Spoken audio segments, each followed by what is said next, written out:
today is July 10th, Right. 1979. Right. And this is an interview with Mrs. Olive Hamilton at the Dewitt Community Library. Well, you can say Mrs. Calvin Hamilton if you like. I guess so many more people know my husband than me. You can't be so sure of that. Is your husband still alive? Yes.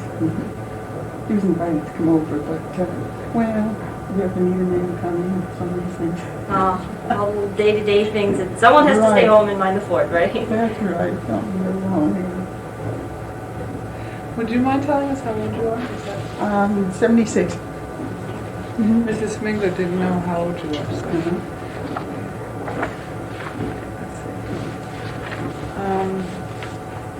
Matter of fact, I keep that a secret most of the time, so I don't know how they let that go so fast.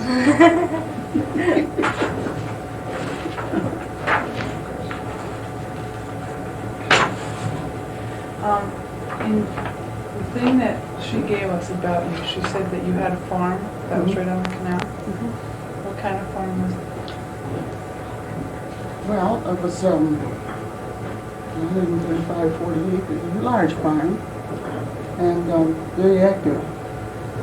And then the canal was closed about 1918, if that makes any difference, but it did run right past our front lawn and on east. Was it like a cattle farm, livestock, or was it? Oh, yes, it was lots of cattle, and one of the principal things was hay, which was, good crop in those days. And there all other things that go with it. Grain and everything. Did you work on the farm? Mm-hmm. What did you do? We used to drive horse for it.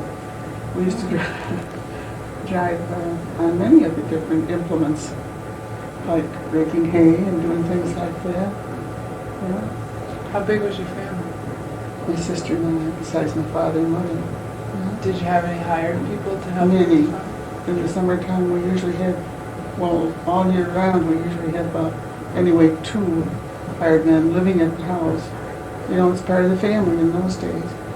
And then in the summer, there were more and day help that came in. It was a very busy farm. We often had 4 hired men. Were they local people, or did they migrate? Mostly local. Although we did have a man that used to come in from all down around New York and the shipbuilding area. In the summer, he liked to be in the farm, so he came up.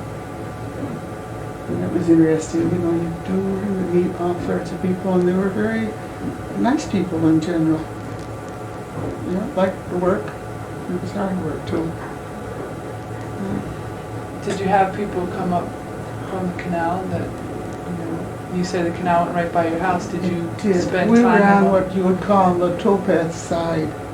Now that's not the side where the teams went that were hauling the boats and things. That is the towpath side. But we were on the hillpath side, which was, well, all up the canal. They had homes that were located on this side of the canal. Lots of them were really sort of show places. They were very nice. Of course, the towpath side was a high area, and it was kept in good shape for the mules and horses and men that worked on. Men walked along and drove those teams. Did you know any drivers? No, we didn't, because we were little kids, really, at that time. But we used to all know a lot of the boats by sight. They'd wave. They're friendly folks down there. But we didn't know too many of them. We knew one family from out by Fort Barnum, but mostly not. Was there a difference in status in having your house on one side or the other side of the canal? Well, there was, because the towpath was much higher. It had to be higher than the water level, and higher than everything, of course, because water there all the time. And there was no place in some cases where a house could be built because the towpath was so much higher, and then it would dip, and it would perhaps be creek or something like that, and wet marsh and so on. So it was, the homes were more on Well, that would be the south side, I guess. What kind of businesses do you remember? Oh, well, let me see. There was Globe Mail, which was a very active one. That was toward Syracuse. Now, these businesses were mostly on the towpath side, where the homes weren't. This was, then there was a rendering company that's still there, but it's not called Syracuse Rendering anymore. And there were so many places. Well, down toward Cedar Bay, there was this plaster mill. Now, this was active before our time, and I don't remember even seeing it, but it was a very active place at one time, and they brought limestone from Jamesville, especially, down to this mill. It was a real large old building, as I understand it, and they mixed, I suppose, cement or plaster. They called it the plaster mill, so it must have been plaster. And then they would load the canal boats. There was sort of a little dry dock in there, and they brought in the canal boats and loaded, and then they went on down the canal with this plaster. That was one of the things there. I don't know, oh, there were so many different ones. Some of them were small, but of course as you got towards Syracuse, there were more too. Let's see. Those were local things. Lots of, local things like in the wintertime they had ice houses along where they could cut ice and save it for the summer. And they'd store it in these buildings and put it in sawdust. And cut out big squares and then lay it all up and have it for the summer. And the summer. I never was in one, I guess, but I know how they had to do it. And well, of course, there were gravel pits and things like that. That doesn't sound like very much now, but in those days, people went in and really loaded wagons and dump wagons and things with those things for roads and so on. And of course, there were many dairy farms at that time. That was very active too around here. Lots of big farms, beautiful farms. Beautiful buildings on them all. Those are pretty well built up now. We build on so on. Then of course we did have lots of railroads going in, and East Syracuse was very well known. In fact, it was, I heard different people say that it was the largest railroad center in the world.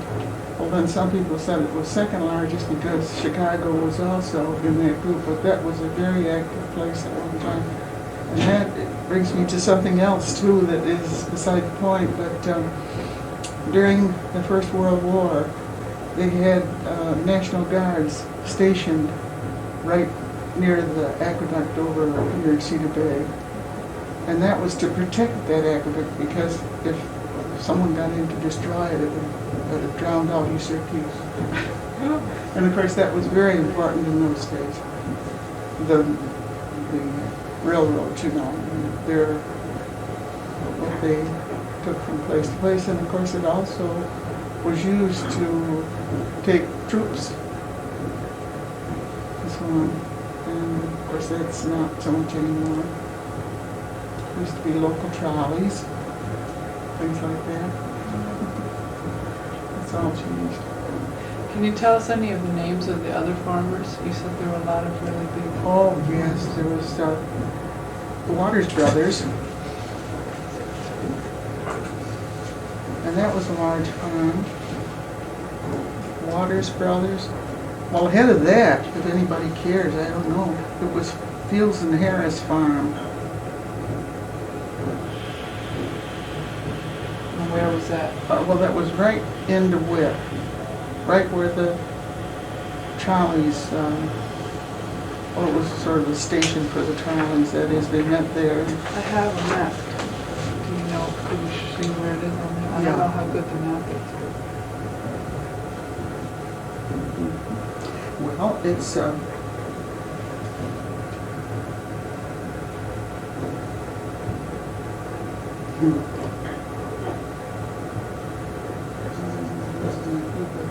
But anyway, it would be right in Dewitt, Okay. because that was just a little small place then.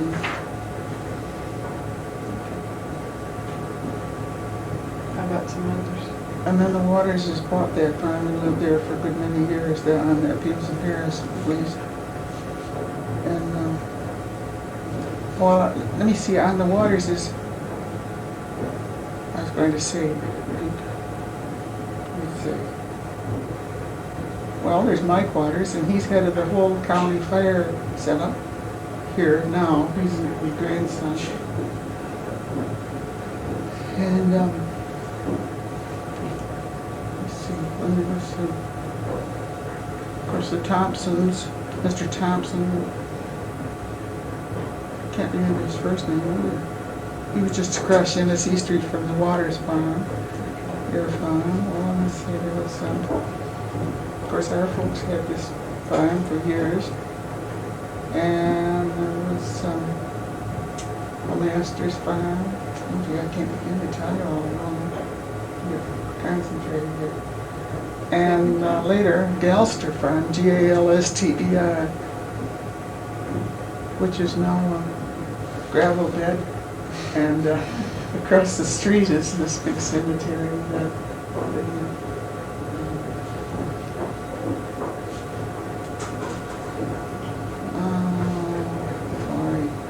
White Chapel Cemetery. And that's where that farm was. And then, do you want them way back, or? As far as you can remember. Really? Over on Thompson Road, there was a farm, and the name was Curtin Farm. And that would be just up the hill a little ways from, well, where Thompson Road and the Boulevard cross here. Just up the street is this old Curtin Farm, which is now housing development. I can't remember the name of that. I don't really know. And of course, for goodness sakes, the Giffords owned a lot of land in there. And of course, you'll hear about Rosamond Gifford. Well, she is the daughter. I can remember this man very slightly. He seemed to be a real little small old man at the time. Of course, that was quite some time ago. And of course, when you're a child, things look different too. But this was that long ago. And they had acres and acres and several farms, and they were very well paid. And of course, she's the one who has the Rosamond Gifford Foundation now. I mean, she's died, but it was a wonderful thing for this whole territory that she left that, a lot of money. And it's divided up to a point each year, and some good comes from every one of them, don't you know? And Kimbers, my goodness, they were another very big Kimber Farm on one side, big Kimber Farm on the other. And one was Fred and one was Will, I think. Kimber, if that makes any difference. Let's see. And there were a lot of smaller ones.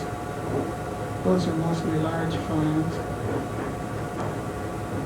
There was a Sartwell Farm, Sartwell,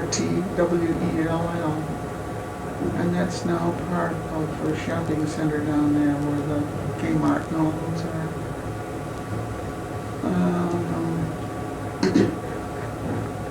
That's closest right around here. Of course, if we got into Dewitt and went up Genesee Street or over toward Jamesville, there are a lot more. But,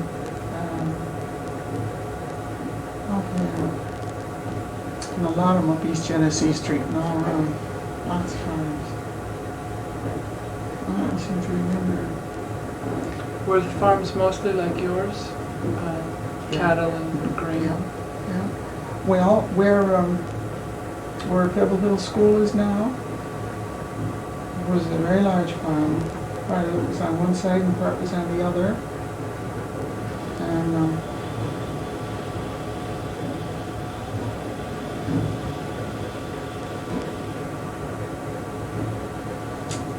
I should be able to tell you, but I can't get the names of these people. just off the end of Kimber. There's an Andrews Farm down in there, Charles Andrews Farm.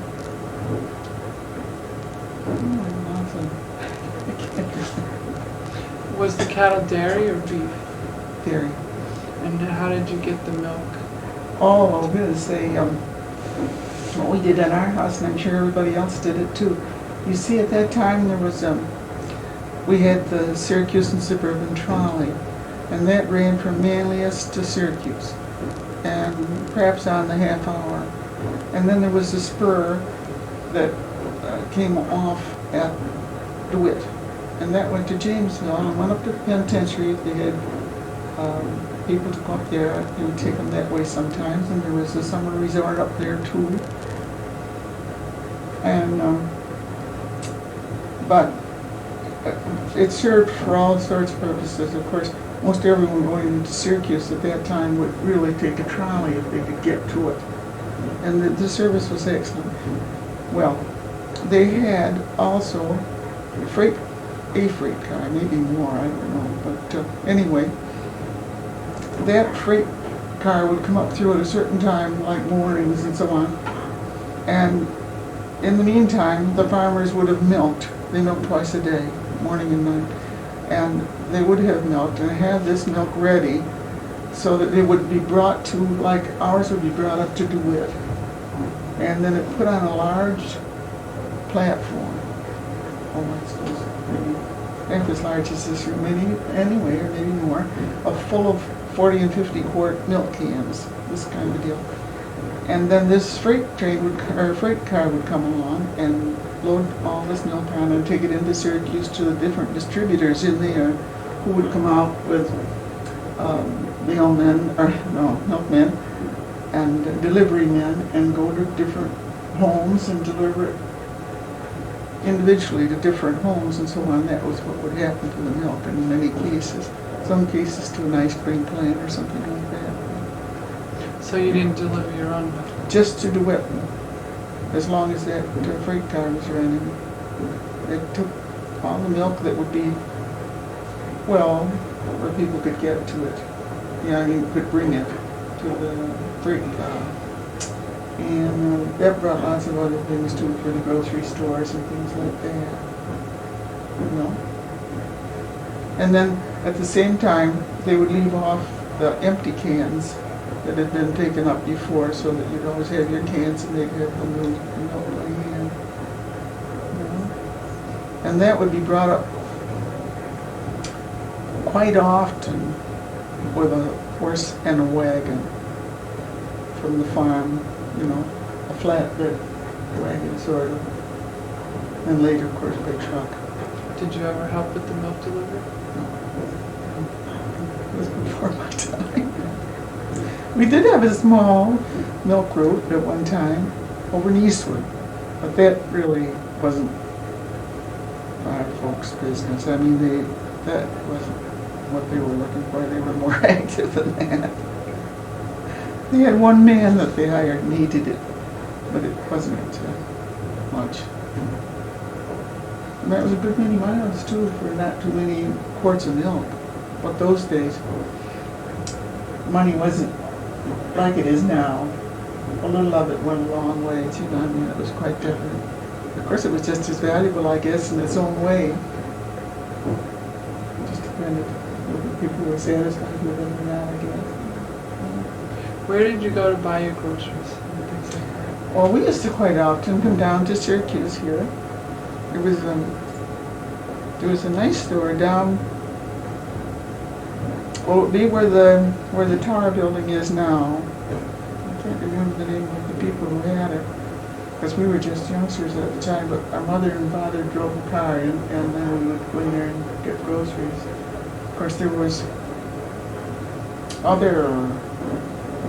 other places where anyone could go, local places, but larger stores had more choice and so on. So occasionally we came down here, and other times we'd go to, maybe East Syracuse or Dewitt. They had some stores in Dewitt, one store, I think. Do you remember the name of it?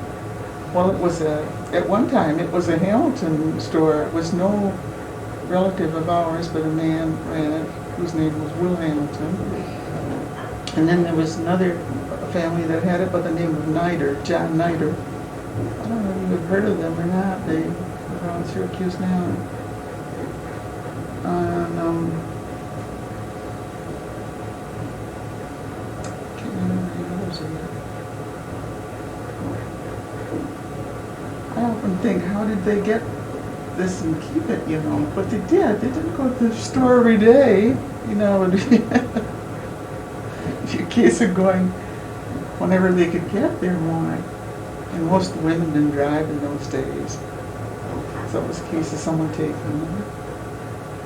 Usually at night, I guess. Busy place, busy times those days. How about if you wanted something like ice cream? Did you have places like that you could go? I think overall, although I can't remember when we couldn't buy it, but I think mostly that people did make it themselves. But it would take a long time. That's a long job, really. You do a lot of cranking. It was very good. Some people do it now. But it's just not, well, it's just too time consuming these days, I guess, or something. It's just real special when anybody makes it. Do you make it?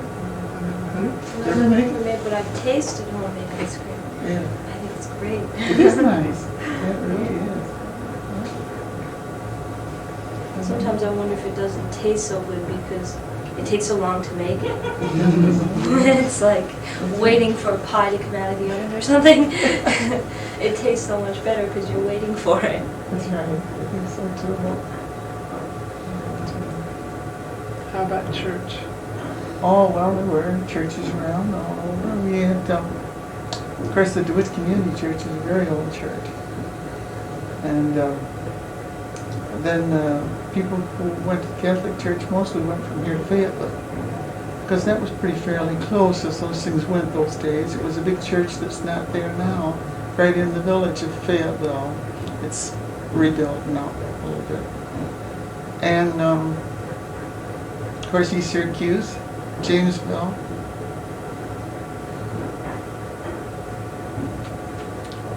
That was ahead of Holy Cross.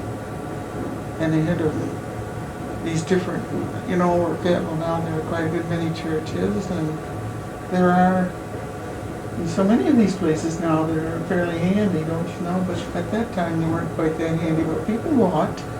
We used to walk to church. And, Which church did you go to? we went to the Dewitt Church.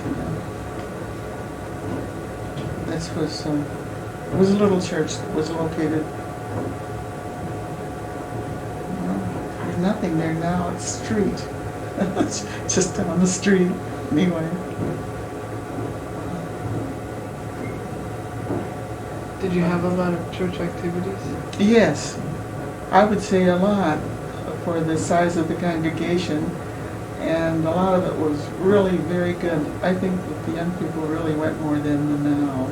Well, maybe I shouldn't say that, but maybe the ones that went were more involved, because it seems like we were always either having some sort of entertainment or dinners or things like that that made people more interested. You know, it was kind of a lively thing going on in those days. Were there other places for entertainment, or was that the main place to go? Of course, we weren't too far from Syracuse, and when it came to shows and things like that, but it wasn't every night. But mainly Syracuse, I'd say, for the bigger things, that is, meals and shows, different things that people would get out and go to. And it was nice to go those days. It was perfectly safe, I think. You know, you could go down and wander around downtown or anything of the kind. There were lots of nice restaurants and so on. There were quite a few, well, I say quite a few, there were 2 or 3 real nice Chinese restaurants that people went to. We used to go quite often to those. And we spent quite a bit of time downtown, especially more as you got to dating, you know, that's where we'd go. You went to downtown. Syracuse? Yes, I'd say so. Of course, local places put on some things too, but, Like what? oh well, sports, I guess. Basketball, baseball, some, things like that, nothing like that, but actually there weren't the people around to get involved that there would be now, there were smaller groups. So if you were gonna go on a date to Syracuse, would you take the trolley? No, No, usually drive. In a car? Yeah. No, we never drove down. I mean, maybe when we were younger, like as I say, maybe to go down for something special, or sometimes they'd have one of these great big parades. This was when we were smaller kids. And, like 4th of July or something like that. Then they'd put on a real big parade. That was something pretty extra too. That was when we were smaller youngsters. But I think we must have driven. We had a car. I think first car was maybe 14 or 16, I guess. I don't know. What kind? Ford, touring car. One that you can put the top on if you wanted to. Wish I had it today. Did you travel much? Well, yes. I mean, by that we would travel around to, quite a few of our relatives lived out around Skaneateles. So we used to go to Skaneateles, or almost anywhere, like on a Sunday, maybe Green Lake, or around Long Branch, or some of those places that were not too far away, go out and enjoy the day. Did you go swimming at Green Lakes? No. When we swam in the canal. And everybody did those days. It was like a private swimming pool as far as we were concerned. Our house was a meeting place for young people anyhow. My folks were very fond of young people. So, our age group, so it wasn't unusual at all to have some around at a time when we weren't doing haying or something. And we had, where the canal went in front of our house, it was sort of smoothed out. It didn't just drop off. It was smoothed out like this, so that it was used to water cattle, and that was especially horses, teams. When you came in, you drove them down there and they drank and so on. Well, that was an ideal place to swim. So youngsters from all around came. We used to swim there. It was a very good place to swim. We thought so, and it worked out really well for us. However, this was very nice for us because, as I say, it was sort of built to order, but in many places the canal was not a safe place. They had many accidents on the canal. They really did.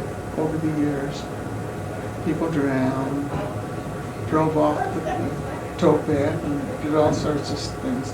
Maybe it wasn't a lot, but it seemed like a lot to me anyway, because every now and then you'd hear about someone or know someone who had done something like that.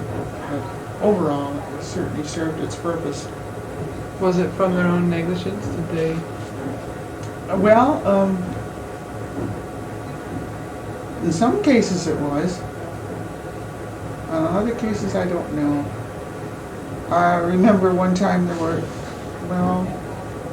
all sorts of activities on the canal.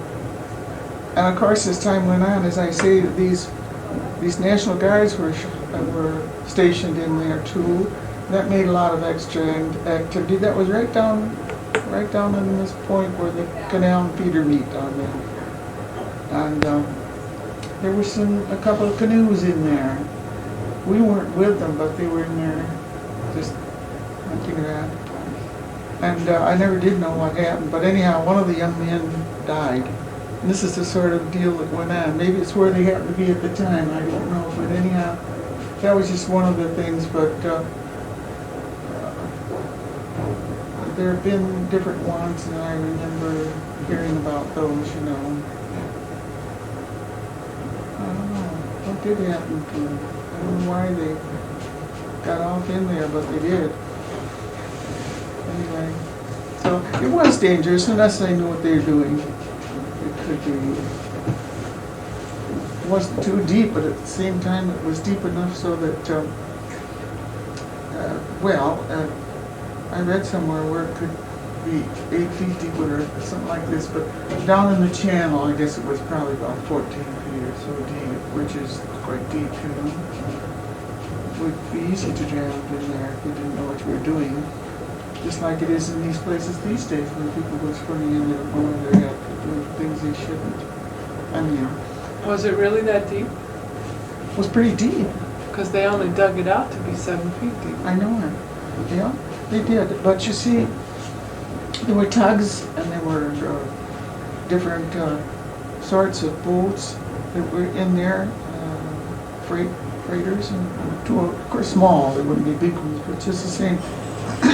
Excuse me. They would, I guess, what you call draw water, and you know they like the deeper, a little deeper. But and anyway, they used to keep it scooped out. You know, they had maintenance boats and people that worked on it. And they would go through to keep it deep enough, the channel deep enough so that it would take care of the boats all right. But I would say it was deeper at our house anyhow, in the channel. Would have to be really, I think, because those canal boats, if they were empty, they would go along practically on top of the water. Now they're big. If you've ever seen one or been near one museum or somewhere, you know that they're deep. But when they're loaded, they're right down to within a very short distance of their dock, or not dock, deck.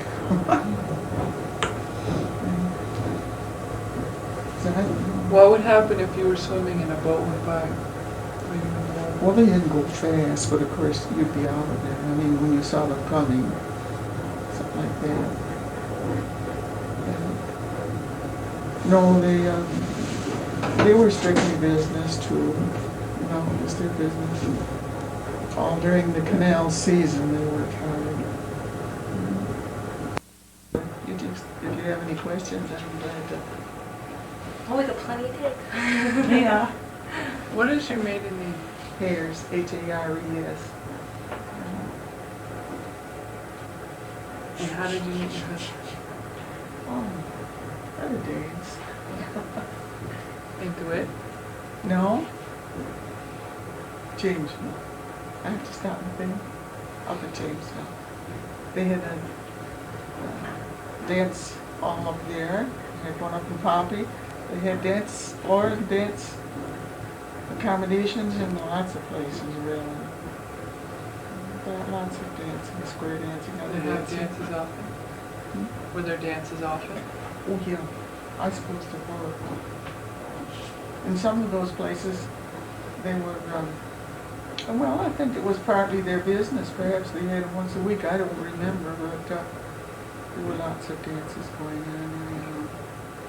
And it didn't take too long to get to them, you know. Did you go with your sister or by yourself? Oh, we used to, you know, in those days we usually traveled, there weren't that many cars maybe, but if we went somewhere without any question, there'd usually be about 6 of us anyway. Maybe 3 boys and 3 girls, you know, and go to the dance. I used to, this one place up in Pompey, I'm sure it wasn't in a lot of those places. A business too, you know, they would do it regularly. And it was fun, lots of fun. Noise, I suppose. It worked out.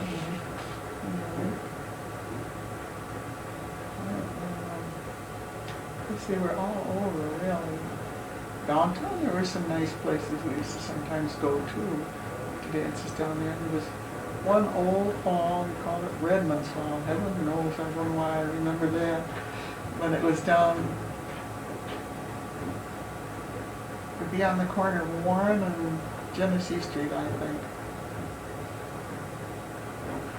Upstairs there somewhere. But they have these dance halls all around. Large places with nice floors, good music. Yeah. Live music? Yeah.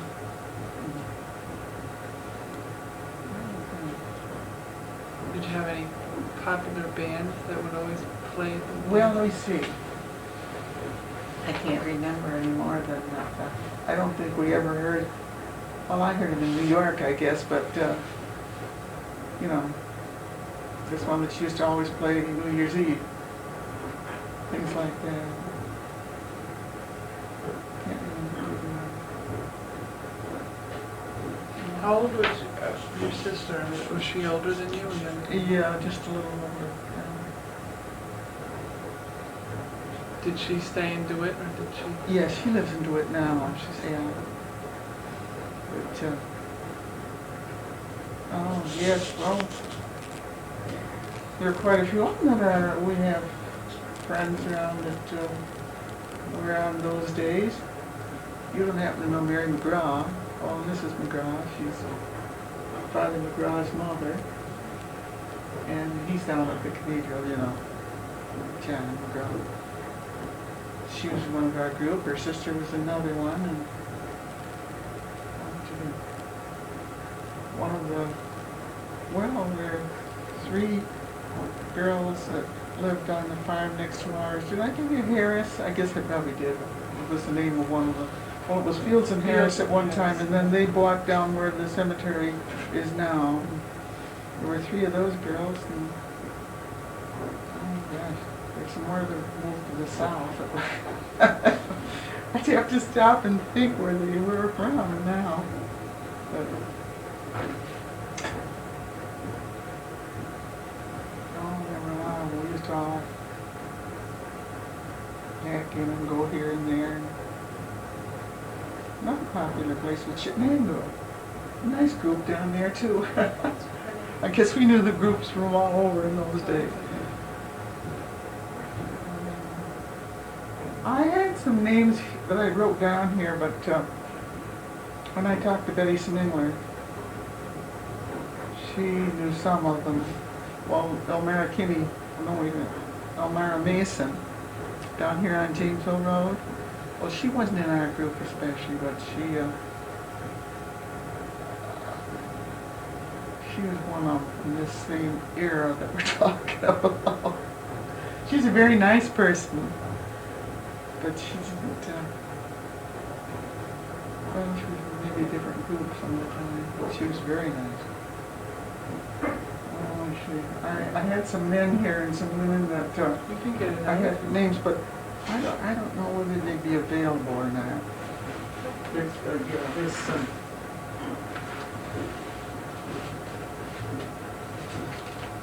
She was wondering if I could suggest anybody.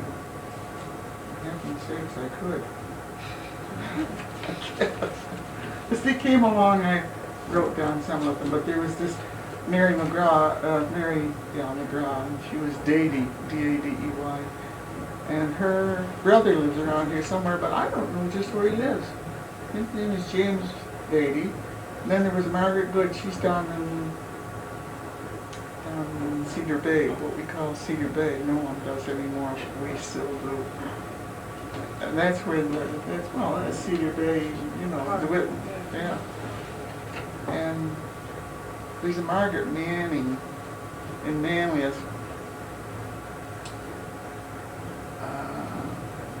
She would know more about Jamesville Road and up through there. She's a little older than I am. And Ella Lenning. All these people, but I don't know whether.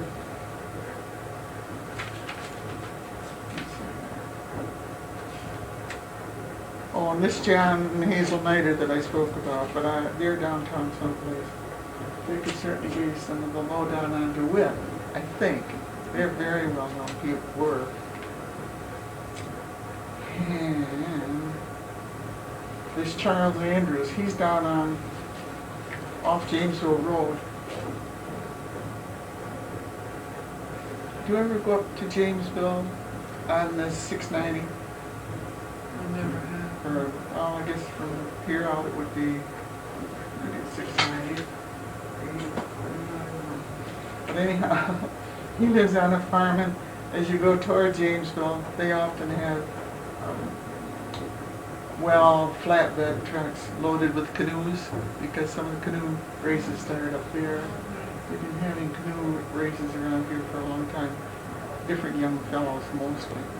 But yeah, and they go down Butternut Creek. Well, that man, he's a very intelligent man, and he's been here a long time. I don't know whether he's physically able to do anything or not, but he would know a lot about Dewitt. Let's try that again. How about schools? Well, when we started out at a little country school here on Thompson Road. And there were little country schools all over. There was one here in Dewitt. That's now the one where Maria is. You probably don't know where the hairdresser's are around Dewitt, but she's right. Well, let me see. It's right near the...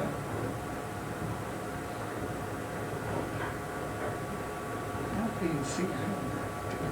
Well, anyway. There were little country schools all over. There was a country school up here in Linden where our daughters went to school.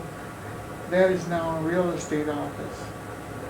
But that was an active little school too.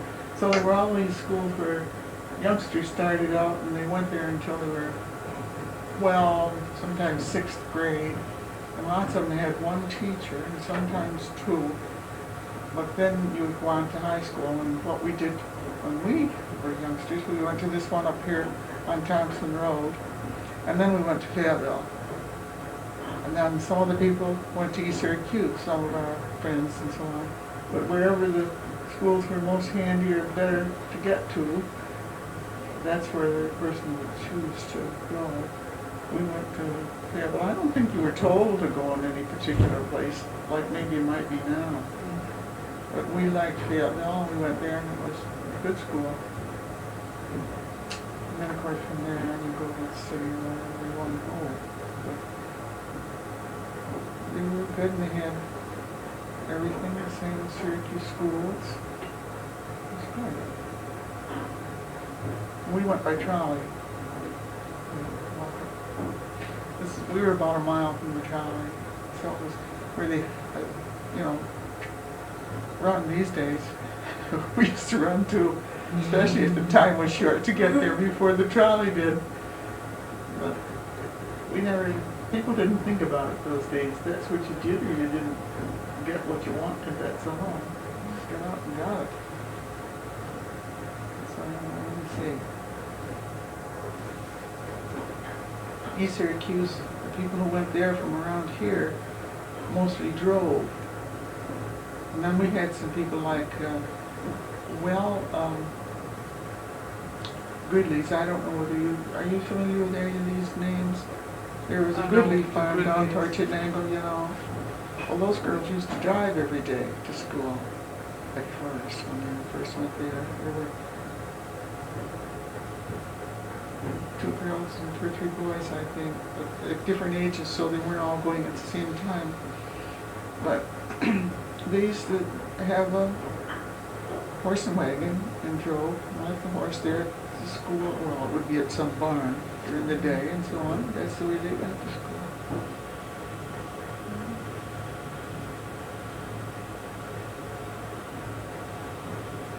It worked out pretty well.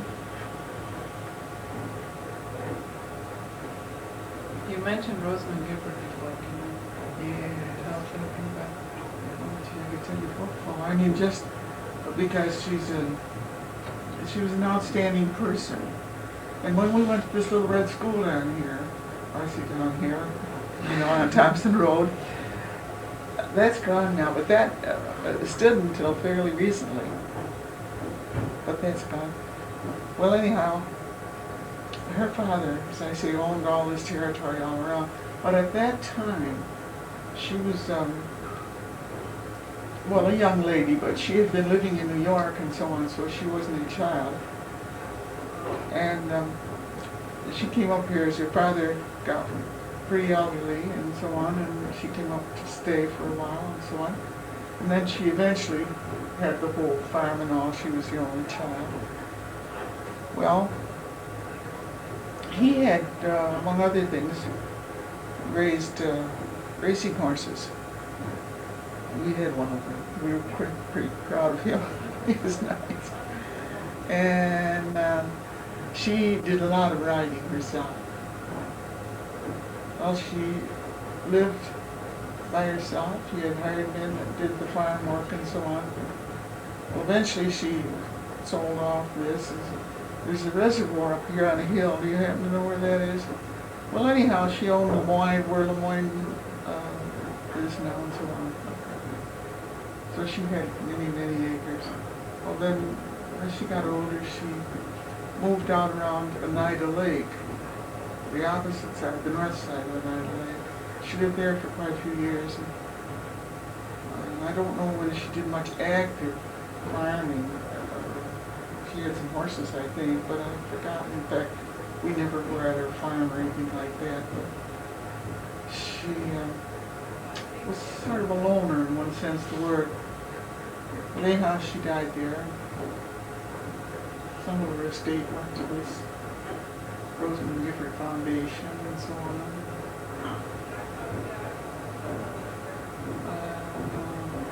I don't remember how long ago it was, but she was an attractive person, and apparently she'd been married at some time, but she lived here alone. And she didn't mix around too much at any time that I know of. But we used to like her, and she'd always wave when she went by on the horse and things like that. Attractive person. Of course, in those days, I don't have any idea how much money she might have had, but I'm sure she must have been a millionaire anyhow when she died. And of course, in those days, that was really something. If you heard anyone mention $1 million, it sounded like a lot, and now it sounds like 30 cents, you know. It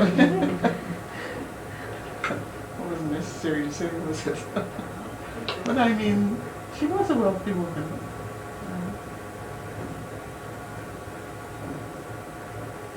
But they did own all lots of property, good farms, right down to the,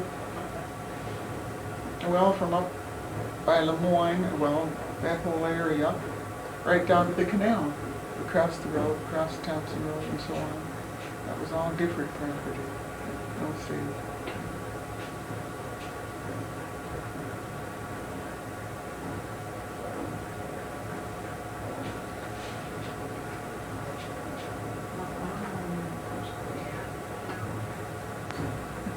Anything else you want to tell us?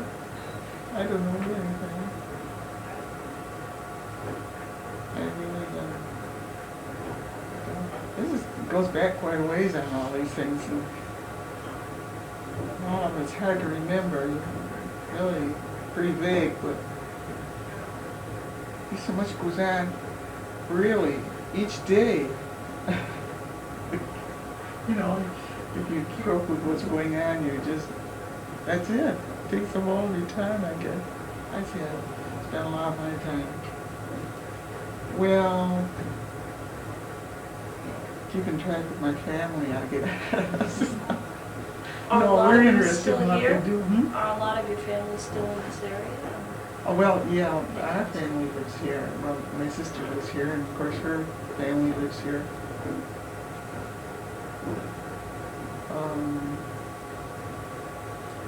And we have 8 grandchildren, and they are all around here.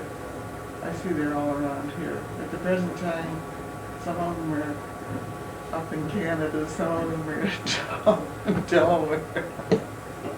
So that's what I have to keep track of, you know, all the time. I tell them, I'm so busy taking care of their business, it's tough. True, no, I enjoy it, or I wouldn't do it. No. All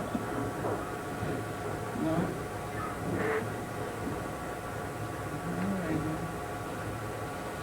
If we think of more questions, would you be willing to talk to us again? Well, I would. I don't feel that this is particularly interesting to anyone, but I would be glad to if I knew what you might want to know. Do you want to hear the tape after we... Or do I don't know. Well, I could listen to a little of it and stand it maybe. You don't have to if you don't want to. Sure. You'll revise it a little, won't you, as you go along? I mean, goodness, if there's some things that need changing, what do you do, erase them out or something? Yeah, they can be edited, you know. Yeah. We'll keep the original tape though, we won't. Yeah, we usually keep that. Oh, that's nice. So nothing is lost. Yeah, it's all shut up now, isn't it? I can, if you want. Oh, I don't care. If you want to finish it, unless you have something else. that No, you- I don't know. Okay. Somewhere where we've, we started. Just, just a little bit, just for curiosity's sake, Sure. I guess.